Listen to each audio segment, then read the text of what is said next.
महान्यायवादी, ठीक है, इन्हें क्या बोलते हैं? Attorney general of India. आइए समझते हैं अटॉर्नी जनरल को। देखिए, महान्यायवादी जो पद है, इस पद का उल्लेख किस आर्टिकल के तहत है? आर्टिकल 76। तो अब ध्यान से समझिए, 74 मंत्रिपरिषद और प्रधानमंत्री, 75 मंत्रिपरिषद के सदस्य और प्रधानमंत्री की नियुक्ति, 76 महान्यायवादी, 77 कल ही तो किया अभी, प्रधानमंत्री के कार्य में भी सरकार का संचालन करना, और 78 भी प्रधानमंत्री के कार्य। इस कार्य में क्या है कि राष्ट्रपति को समस्त कार्य से सूचित कराना, अवगत कराना, ठीक है। तो ये क्रम से आपके सारे आर्टिकल आपको पता होने चाहिए। आइए अब हम लोग देखते हैं कि वास्तव में ये महान्यायवादी होते कौन हैं। तो अगर हम लोग महान्यायवादी की बात करें तो पहली चीज तो ये ध्यान रखिए कि ये क्या होते हैं? ये सरकार के कानूनी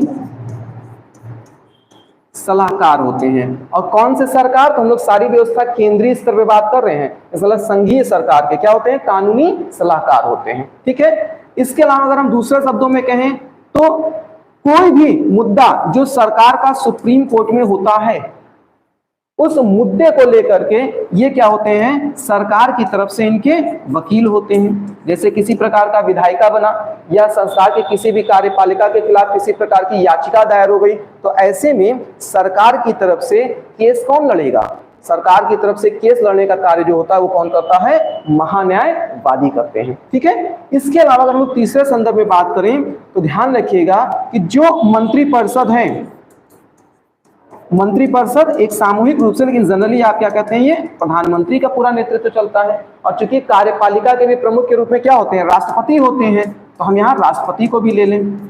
इसका मतलब कि मंत्रिपरिषद या उनके सदस्यों में से किसी को, अन्यथा राष्ट्रपति को यदि किसी भी प्रावधान से संबंधित कानूनी सलाह की आवश्यकता पड़ती है तो वो भी किसकी जिम्मेदारी बनती है? वो बनती है महान्यायवादी की, ठीक है। तो ध्यान रखिएगा कि महान्यायवादी क्या होते हैं? ये पूरी तरह से सरकार के संवैधानिक और विधि के अंतर्गत सारे कार्य सुचारू रूप से चल सके, उसके ये आप कह सकते हैं सुझावकर्ता, या आप कह सकते हैं कि उसका जो है नीति निर्माता, ये सभी कार्य करते हैं, ठीक है, क्योंकि ये विशेषज्ञ होते हैं कानून के, ठीक है। अब हम लोग बात करें तो इनकी कार्यवाही शक्तियों की बात करें तो इनके कार्यवाही शक्तियां क्या हैं?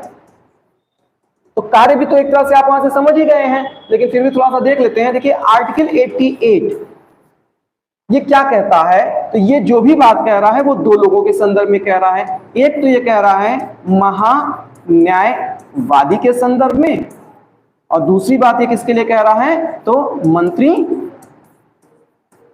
परिषद को लेकर के। और क्या कह रहा है आर्टिकल 88 कि जो महान्यायवादी और मंत्री परिषद के सदस्य हैं उनको सदन के संयुक्त अधिवेशन में, इसके अलावा संसद से बनने वाली जो समिति होती है जिसे क्या कहते हैं? संसदीय समिति। और संसदीय समिति में एक विशेष चीज है कि यदि उसमें इनका नाम हो, जब नाम होगा तभी तो ये कार्य करेंगे, ठीक है।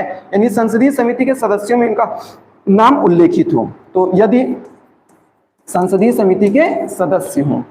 फिर से सुनिए, महान्यायवादी या मंत्री परिषद सदन में उपस्थित हो सकते हैं, सदन के संयुक्त अधिवेशन में उपस्थित हो सकते हैं, और किसी भी संसदीय समिति में यदि सदस्य के रूप में उपस्थित हैं तो वहां पर ये क्या कर सकते हैं? वहां पर ये अपने विचार रख सकते हैं, बहस कर सकते हैं, पूरी सदन की कार्यवाही को सुन सकते हैं, सिवाय एक काम के, ये जो महान्यायवादी हैं ये सब कुछ कर सकते हैं, जितनी भी प्रक्रियाएं बताएं, ये अपना मतदान नहीं कर सकते हैं।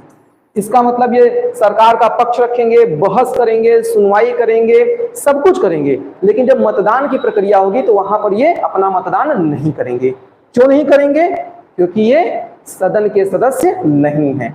मंत्रिपरिषद के सदस्य अपनी सारी प्रक्रियाएं करेंगे, वो मतदान भी करेंगे। ठीक है, इसलिए दोनों को एक साथ बताया क्योंकि आर्टिकल 88 में ना दोनों का जिक्र है, तो दोनों के प्रावधान एक जैसे हैं, बस मतदान को लेकर के यहाँ पे थोड़ी सी भिन्नता है। ठीक है, अब ये ध्यान रखते हैं कि जहां पर हम लोग महान्यायवादी की बात कर रहे हैं तो इतना बड़ा प्रतिष्ठित पद है, तो इसकी योग्यता भी तो निर्धारित करना होगा कि भाई कौन बनेगा महान्यायवादी। तो ध्यान रखिएगा, योग्यता के स्तर पर कहा जाता है कि महान्यायवादी जो बने वो कम से कम उच्चतम न्यायालय यानी सुप्रीम कोर्ट की अहर्ता रखता हो। इसका मतलब कम से कम वो इतनी योग्यता रखता हो कि वो सुप्रीम कोर्ट का जज तक बन सके। अब सुप्रीम कोर्ट का जज बनने के लिए जो न्यूनतम योग्यता मांगी जाती है वो क्या है?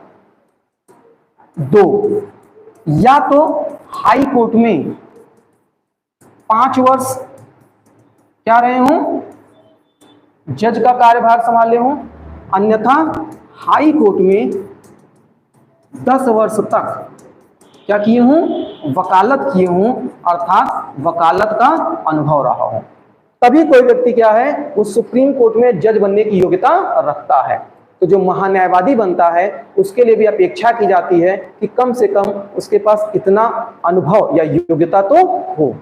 ठीक है, तो ध्यान रखिएगा, 5 वर्ष या तो हाई कोर्ट में जज रहा हो या कम से कम 10 वर्ष क्या किया हो, वो वकालत किया हो। अन्यथा एक शब्दों में कहा जाता है कि राष्ट्रपति की निगाह में क्या हो, विधि वेता हो, महान विधि वेता। कि कोई व्यक्ति मान लेता है कि इस अहर्ता को भी नहीं पूरा कर रहा है, लेकिन इसके बावजूद वो विधि यानी कानून को जानने वाला है, कानून का प्रकांड पंडित है, तो ऐसी स्थिति में भी सरकार उसको नियुक्त कर सकती है। ठीक है, लेकिन राष्ट्रपति का शब्द क्यों प्रयोग में आता है? क्योंकि जो महान्यायवादी हैं,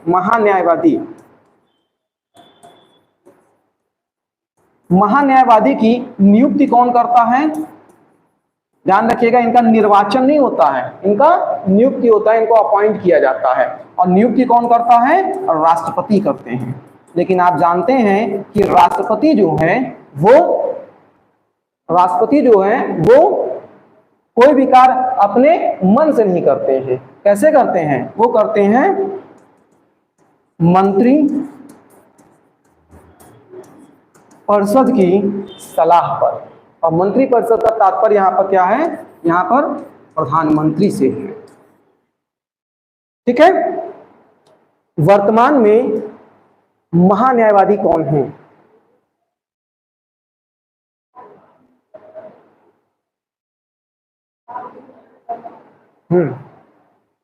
रमणी ना, क्या नाम है पूरा?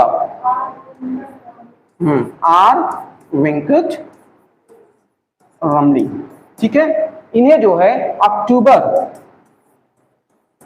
2022 में जो है वो महान्यायवादी के पद पर नियुक्त किया गया है और इनके लिए 3 वर्ष का कार्यकाल निर्धारित किया गया है। तो अगर कोई पूछे कि जो महान्यायवादी होते हैं वो महान्यायवादी का कार्यकाल कितना होता है,